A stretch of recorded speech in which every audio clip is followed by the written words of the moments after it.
What's up, everybody? I'd like you to meet Wade Brown, who is a Mormon and runs the YouTube channel Consider the Facts. This video is a response to his video, Smashing the Book of Mormon with DNA.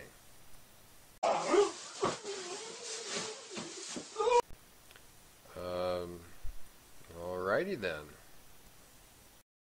And in logical debate, a straw man argument is an argument where you yourself build the premise or premises to represent your opponent. You tell everybody what the other person thinks. You have to put something into their mouths, you see, whether they believe it or not. Well, I'll agree that those who knowingly use a straw man argument are being dishonest. I hope that you will present your arguments with a little bit more honesty and act with more integrity than some of those who purposely are deceptive in their defense. Imagine 5 premises. The number one premise should be that the basic people in the Book of Mormon, their prophet Lehi and his wife Sariah, were of Jewish descent. But you don't want them to look too carefully at that premise, because it just isn't what the Mormons believe, and it sure isn't what the Book of Mormon says. Really? Well, we better take a closer look then. So what does the Book of Mormon say? You see, the Book of Mormon makes it clear that Lehi was from another tribe of people. Lehi said that he was a descendant of Joseph, not Judah. Okay. That still makes Lehi related to all of the descendants of Judah through his father Jacob. I mean, all you've done is taken the relationship of Lehi and Judah back one more generation. Do you really think there were enough mutations in that one generation to keep us from being able to detect a relationship between Joseph and Judah? They would both carry their father's Y chromosome DNA marker. Your argument is a logical fallacy. You're also putting words into the mouth of the critics. All of the arguments that I have come across say that there is no evidence for a Hebrew, Israelite, Middle Eastern ancestry for the Native Americans. I don't know of any data that suggest particular similarity of Native American populations to any population of the Middle East. Like the Mormons believe that the Indians, the American Indians, are a lost tribe of Israel. Well, DNA testing shows that is not true. Archaeologists and physical anthropologists have not found any evidence of Hebrew origins for the people of North, South, and Central America. Currently, on the available evidence, there is nothing to suggest any relationship whatsoever with Israelites. The overwhelming evidence negates the Book of Mormon claim that the American Indian represents a genealogical descendant from Israel. What will be your position when DNA analysis will show that in the history never had been an immigration from Israel to North America? We are in a dilemma now. The genetic evidence shows clearly that American Indians are not Hebrews. They are not Israelites.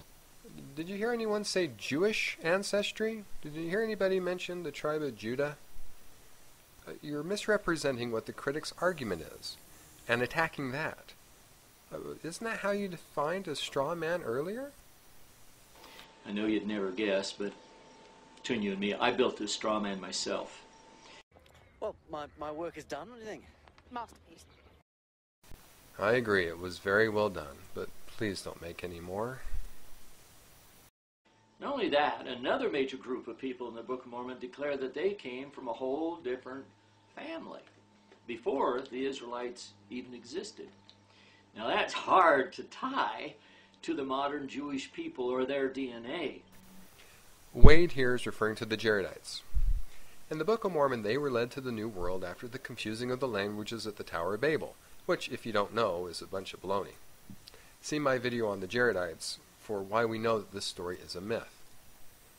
Why is Wade bringing up the Jaredites? This is a good question because neither the critics nor the apologists include the Jaredites into the Book of Mormon DNA discussions, because the Book of Mormon says they all went extinct. They all died out about the same time that Lehi arrived. They destroyed themselves. They are not applicable to these discussions. Wade knows this. He has to. And he's bringing them up simply in an attempt to obfuscate the issue. So what does the Book of Mormon really teach? Well, the title page of the Book of Mormon describes itself as an abridgment of the record of the people of Nephi, and also of the Lamanites, written to the Lamanites who are a remnant of the house of Israel. It also says in the introduction that the Lamanites are the principal ancestors of the American Indians. Therefore, it is correct to say that the Book of Mormon teaches that the American Indians are Israelites. The second premise that you might make up is that Mormons believe no other people ever came to America. That sounds good, doesn't it? The problem is, I don't know of any Mormon that believes that. And the Book of Mormon sure doesn't say it. It doesn't?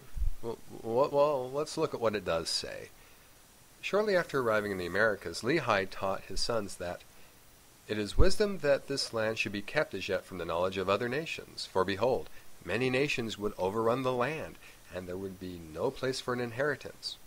Wherefore I, Lehi, have obtained a promise, that inasmuch as those whom the Lord God shall bring out of the land of Jerusalem shall keep his commandments, they shall prosper upon the face of this land, and they shall be kept from all other nations, that they may possess this land unto themselves. Now that makes it pretty clear that the only people that would come here would be those who the Lord brought out of Jerusalem. In fact, the Book of Mormon states clearly that other people would come to this land. Not only come, but they'd be inspired to come by the Lord. Wade is referring to Nephi's vision of the future, where he sees a man among the Gentiles who was separated from the seed of my brethren by the many waters. And I beheld the Spirit of God, that it came down and wrought upon the man, and he went forth upon the many waters, even unto the seed of my brethren, who were in the promised land. Now it's commonly understood in the church that this is talking about Christopher Columbus. Nephi continues, And it came to pass that I beheld many multitudes of Gentiles upon the land of promise, and I beheld the wrath of God, that it was upon the seed of my brethren, and they were scattered before the Gentiles, and were smitten. And I beheld the Spirit of the Lord, that it was upon the Gentiles, and they did prosper and obtain the land for their inheritance. This is understood in the church to be the coming of the Europeans to the Americas. Wayne refers to this passage without giving any details. He knows, like every student of the Book of Mormon, that the vision is about the European migration to the Americas. So for him to try to use this passage to make it look like the Book of Mormon predicts that lots of people would be coming to the Americas during the time of the Nephites is very dishonest and deceptive. When we look closely at what the book actually says, it ruins Wade's whole premise. Now that ruins the whole premise, so don't even get near what the book says. Well, too bad. We're going to go near the book, whether you like it or not. The third premise is that Mormons believe the people who were left at the end of the Book of Mormon were pure descendants of Lehi and Sariah. Because the Book of Mormon never says the last people in the Book of Mormon were descendants of Lehi. Wade, we just read from Nephi's vision that when the Europeans came to America, they would encounter the seed of my brethren. That would be the descendants of Laman and Lemuel, his brothers. This makes them descendants of Lehi. Did you forget what you were just talking about, Wade? Well, I guess that happens sometimes when you don't reference your work. You would think that someone who had earned their PhD would know better. For some reason, Wade uses the word pure here. Wade, why did you choose to say they had to be pure descendants? Again, it works best to put into their mouths only what you want them to say. Well, you kind of have to put that into their mouths, because I've never heard any critic of the church ever demand this before. You are creating yet another straw man here by using the phrase pure descendants. That is not an argument that the critics are using against the authenticity of the Book of Mormon. And it doesn't really make any sense. Can I throw something else in here? Well, do you have to? There's a lot of talk about the Asian connection to America, and there ought to be. It's only logical. But did you know that isn't new to students of the Book of Mormon? Long before modern genetic studies, Book of Mormon scholars were showing that connection in two completely different ways. Where am I? What happened? It's all right, Betty. You were just doing some very stupid things. Anthropologists, linguists, and archaeologists had also made this connection with Asia decades before the DNA studies confirmed what they had already found. It's been known for a long, long time. So what are the two ways that the Book of Mormon scholars contributed to this knowledge, Wade? Tell me, what does the Book of Mormon say about Asia? But we won't worry about that right now. So why did you bring it up?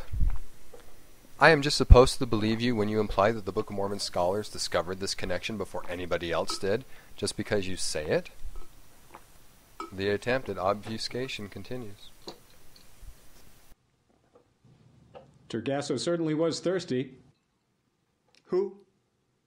The fourth premise is that anything any Mormon has ever said has to be what Latter-day Saints believe today. Do you know of any other group of people that has to believe everything anyone among them ever said? No one else is held to that standard. Just when I think you've said the stupidest thing ever, you keep talking. Neither are you. Well, has any critic of the church ever said that anything that any Mormon has ever said in the history of the church is binding on the entire church forever? Wade is just making this claim up out of thin air. It is based on nothing but his own persecution complex. He tries to make it look pretty, but he has just created yet another straw man. The fifth premise is the best of all. You don't even have to say it. You just kind of leave it hanging in the air. It's this. You Mormons claim that your Lehi and Sariah lived in ancient America. Okay, show us their DNA. That doesn't make any sense.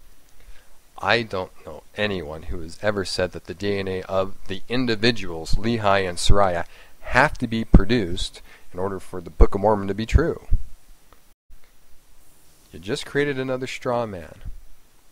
It might be moving, it might be sitting up, but there's very little to it, and I think I can see the strings. I have risen. The burden of proof is on you. Well, actually it is. The burden of proof is on the person making a claim and proclaiming that they actually have knowledge about something. But if you can't show it, then you don't know it, and you shouldn't say that you do. And you wouldn't if you really cared about the truth.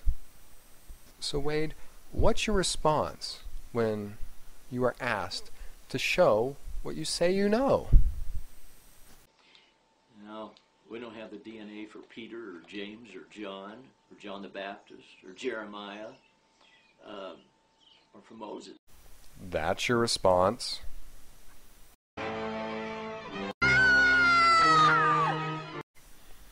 That's pathetic. The Book of Mormon DNA issue has nothing to do with what we haven't found, but it is entirely based on what we have found. It's based on the evidence. You say you have a PhD. This means you had to do some kind of research, doesn't it? I mean, what kind of school did you go to?